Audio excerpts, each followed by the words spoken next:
Welcome to the Prosperity Podcast.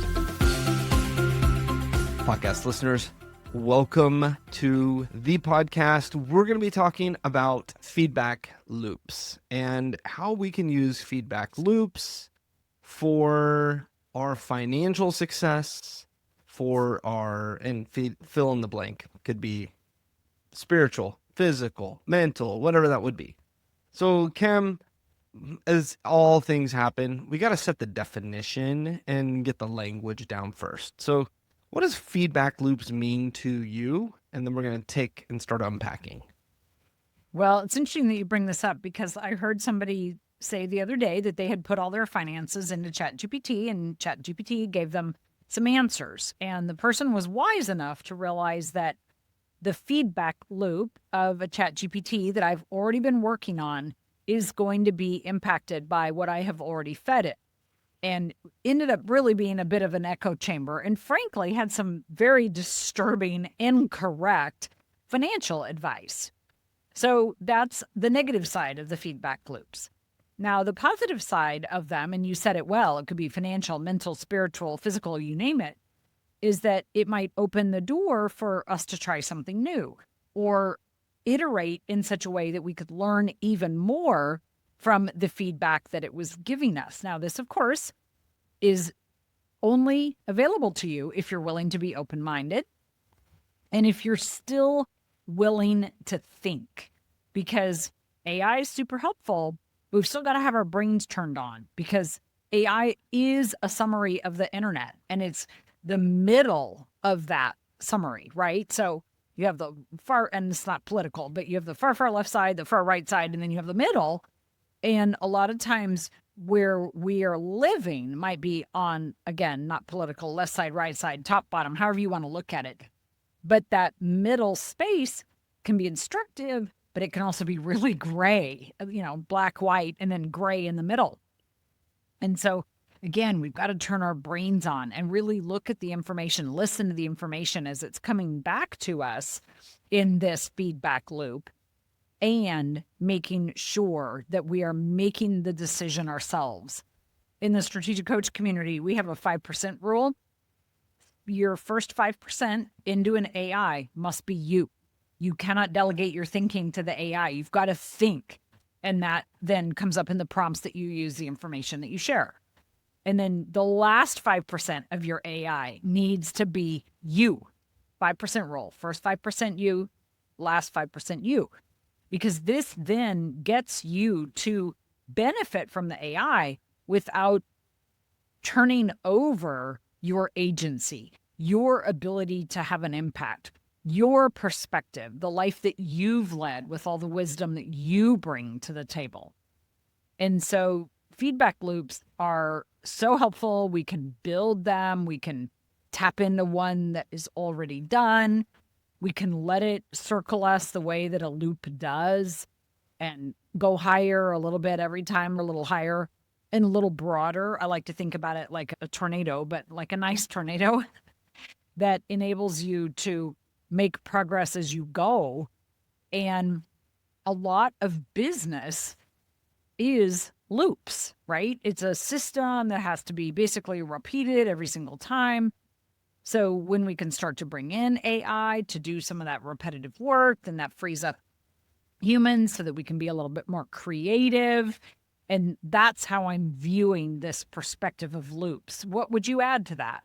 Yeah, I really like that. In fact, I hadn't heard of the 5%. I think that's, if I analyze the projects that I've done and had the best results, I'd say that there's definitely the 5% on the front and the 5% on the back. You know what kicked off this conversation, which is strange. So take in terms AI with data, meaning data, if it's doing it for our finances or work or whatever it would be, is actually pretty easy. But data, AI with feelings, and I know feelings, but AI with feelings is harder. And I had a breakthrough a couple weeks ago with it. And it's a very simple breakthrough. And I'll share it because there's a prosperity lesson to it.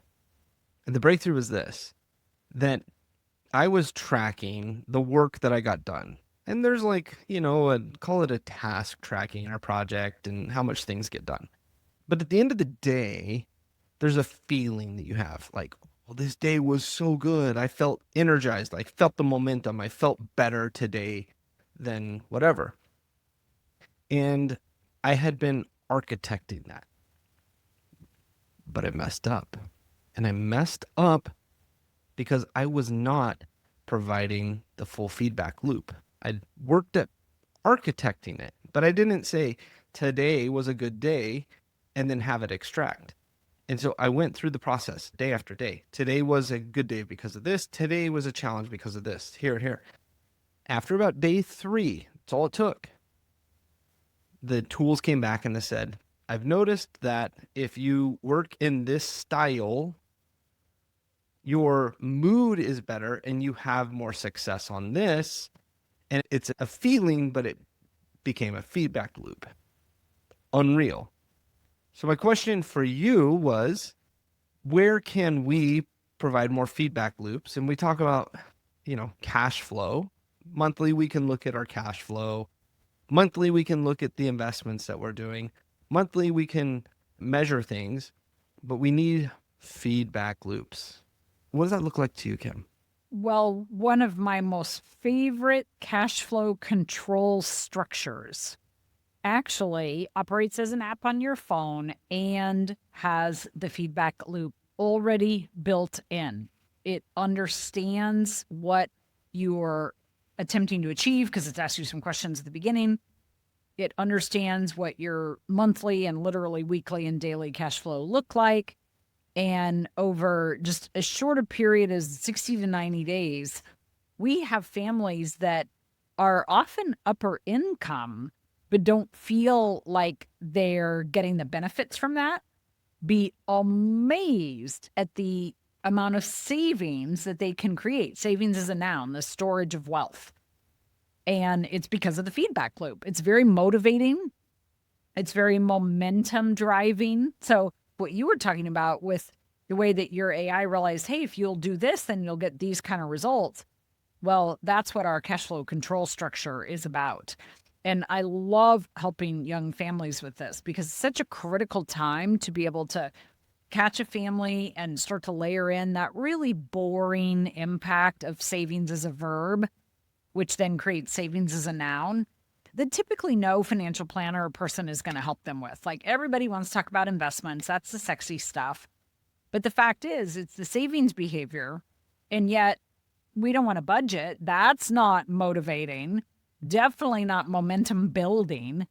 And so, this cash flow control structure that we teach and create and provide is transformative for young families. And they often then get their entire family involved. I mean, age dependent on the kids, of course, but really, kids as young as 5 and 6 can play along with the goals of that cash flow control environment. And our statistics show that over a lifetime of doing this can make a $2 million difference with just your basic family that's earning, low 6 figures a year, 100, 200,000 a year kind of thing. Make a $2 million difference with just the installation of a structure that is a feedback loop that's already ready to go and proven. Ooh, that's so good. Makes me think, if we play a little bit of multiplication with this, if we get people using that app where now proactively they're getting their cash flow and their gamification, we'll call it, but they're getting the feedback loop there. Yep. And they stack it on and they're able to say, hey, our family is more excited than ever. And a tool can come back and say, why? And be like, well, because we feel like we're making momentum here. Oh, work is going better here. Why? Like, there's something to that I imagine is an accelerant like we have seen with anything else. And for you listeners that are learning, and again, being part of this podcast it's a community of people that are constantly striving and learning and growing. And we may be onto something here because we are multiplying. And that's one of the principles of prosperity, to multiply. And so that's what's cool about this conversation is that one, we've got those feedback loops in place. There's the app in place. If you want to get your hands on that so that you and your family, or this could be grandkids or whomever, want to access it, use the email address hello@prosperitythinkers.com and you will get a special invite link. This isn't one of those like you're not going to be able to access this through the TikTok shop or things like that. Like it's something that will be helpful. And with it is incredible resources to help you. And then maybe you can take this episode and say, where else can I get feedback loops on the feelings? And I use that as like air quotes to be funny because that matters as well. So Kim, any parting words before we go? Well, it is interesting. We've said forever that money isn't everything, but money affects everything that matters. And that's really where those feelings come in.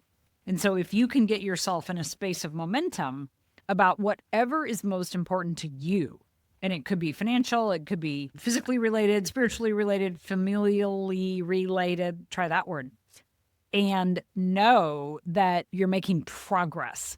That's really where momentum builds and drives. And because money affects all those things, this structure is transformative and we love helping people with it. It's truly the best combination of AI plus human help.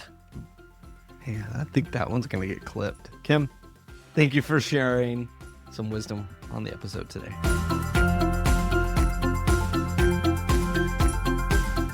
Thank you for listening to the Prosperity Podcast. To take control of your money and have it work for you, visit prosperitythinkers.com.